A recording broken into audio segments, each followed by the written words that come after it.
Halo guys, balik lagi bersama gua Ken di channel Kita Nara dalam segmen pertama kali. Kali ini gua akan menceritakan pengalaman gua terpapar penyakit yang lagi happening, yaitu COVID-19.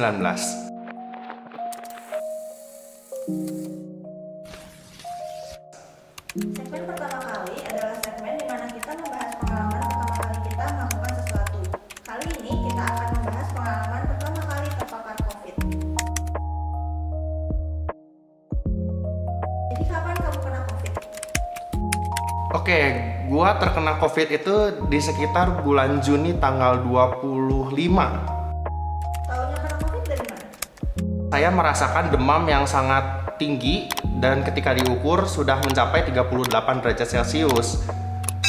Saya beristirahat, saya pikir mungkin hanya masuk angin, kelelahan, tapi 2 hari sampai besok demamnya itu masih tetap 38 derajat.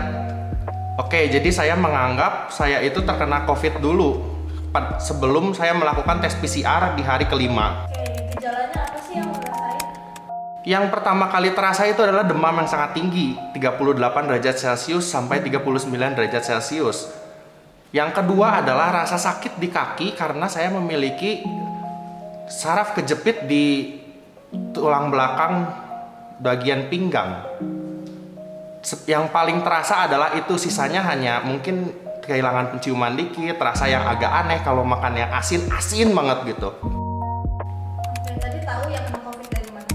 Iya, tahu dari kemungkinan besar adalah terpapar dari nyokap.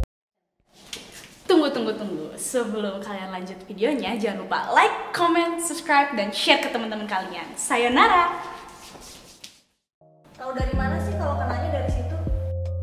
Karena selama isolasi mandiri, saya membantu nyokap untuk menyiapkan makanan, mengantar obat. Jadi kemungkinan besar adalah dari situ. Setelah itu apa yang kamu lakukan? Kamu swab? Iya, saya swab di hari kelima ketika nyokap sudah terkonfirmasi PCR-nya positif dan melaporkan ke puskesmas terdekat. Puskesmas terdekat menyiapkan PCR gratis bagi keluarga dekat yang terkena COVID-19. Oke, terus apa sih yang kamu rasain pas awal kena? Sebenarnya pertama kali kena ya saya mencoba untuk beristirahat sebanyak mungkin, tetapi karena efek dari saraf kejepit itu, saya merasa sakit yang luar biasa pada bagian luar kaki sebelah kanan, sepanjang mata kaki sampai pinggang. Jadi hal itu yang membuat saya tidak bisa beristirahat di hari krusial 5 hari pertama COVID-19. Apa yang kamu lakuin setelah kamu tahu kalau positif? Sebenarnya kunci COVID-19 bisa sembuh adalah happy kan sebenarnya. Jadi saya membuat diri saya se-happy mungkin. Ya kalau masih bisa main game ya main game aja gitu. Nonton YouTube, nonton film gitu. Jadi sebisa mungkin teman-teman juga menghilangkan kewajiban saya agar bisa beristirahat sebaik mungkin. Selama awal positif, kegiatan kamu apa aja? Selama awal positif yang pasti harus banyak istirahat, makanan sangat dijaga, vitamin sudah pasti ditambah, vitamin D, vitamin C, magnesium, zinc citrat, semuanya pasti ditambah. Oke, terus gimana kondisi kamu di hari-hari selanjutnya? Nah, setelah melewati 5 hari krusial tersebut, saya merasa sudah mulai merasakan sesak nafas yang mempengaruhi kegiatan saya sehari-hari, misalnya naik turun tangga, ke toilet. Ketika diukur di oximeter saya sudah menunjukkan angka di bawah 95, which is masih normal dong karena batas bawahnya adalah 92. Tetapi hari-hari berikutnya saya merasakan sesak nafas yang lebih parah lagi. Ketika akhirnya diukur sebelum masuk rumah sakit, oximeter saya sudah menunjukkan angka 72. Oke, kejadian apa sih yang akhirnya bikin kamu dibawa ke rumah sakit? Sebenarnya pertama kali ke rumah sakit itu adalah rasa mual yang luar biasa sehingga makanan dan obat tidak bisa masuk sama sekali. Itu saya pergi ke rumah sakit dan hanya diterima di IGD karena oksigennya masih cukup baik, masih di atas 90. Ketika itu hanya diberikan infus obat lambung dan obat pereda rasa mual. Tetapi rasa mual itu bertambah terus-menerus sehingga saya tetap tidak bisa makan. Nah, ketika setelah 2 kali masuk IGD dan diberikan obat yang sama tidak berpengaruh dan oksigen semakin turun, akhirnya saya dibawa ke IGD rumah sakit lain yang sudah dicek memiliki bed ketersediaan untuk pasien COVID. Nah, di situ karena oksigen sudah dicek mencapai angka 72, maka saya langsung diizinkan untuk dirawat di rumah sakit tersebut. Oke, di rumah sakit itu kamu masuk ke ruangan apa? Untuk pertama kali saya masuk ke ruangan isolasi mandiri COVID biasa.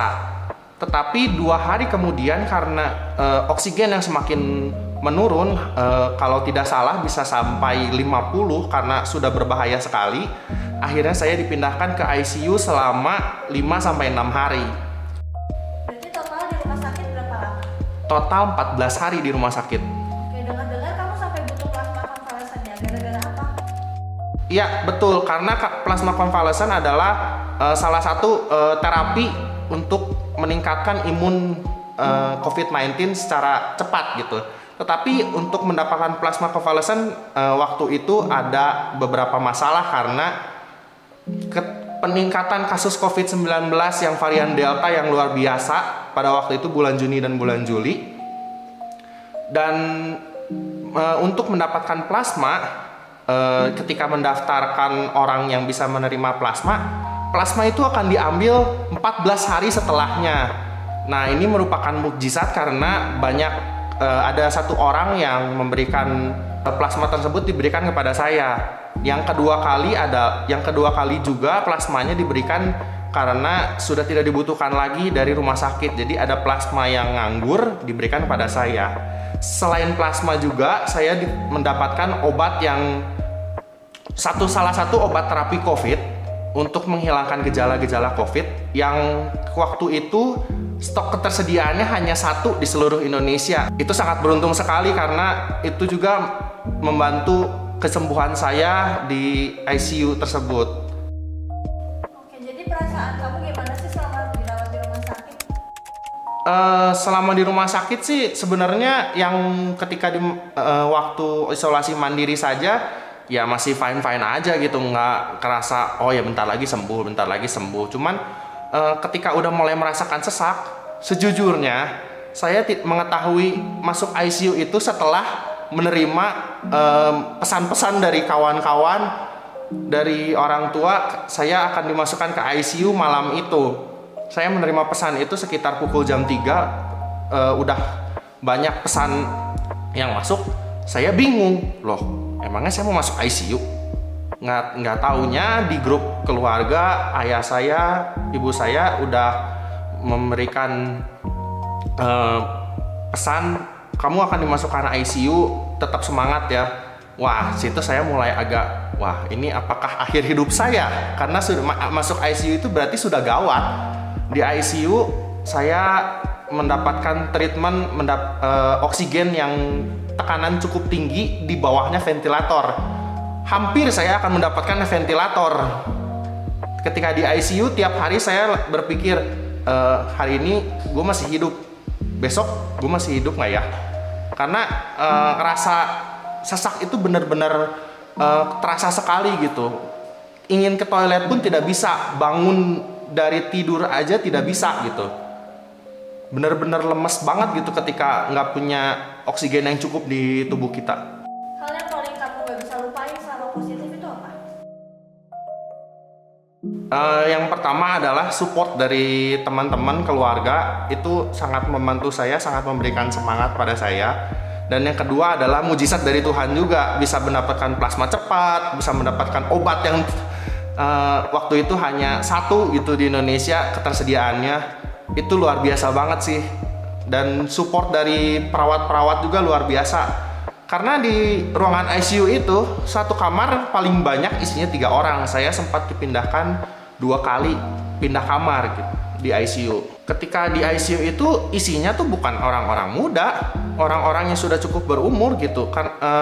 Jadi saya merasa, oh saya muda sendiri kenapa bisa masuk ICU ya.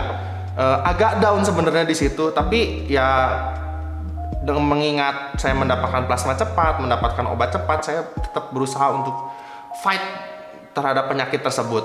Coba dong pesan buat yang lagi kena COVID.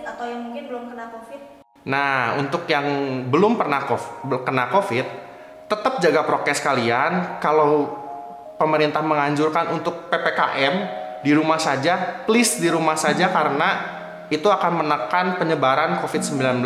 Dan jagalah prokes, menggunakan masker double sekarang, mencuci tangan, menjaga jarak. Nah, untuk yang lagi terpapar COVID, tetap semangat karena mungkin banyak yang meninggal, tapi tingkat positif kesembuhan COVID jauh lebih tinggi daripada tingkat kematiannya.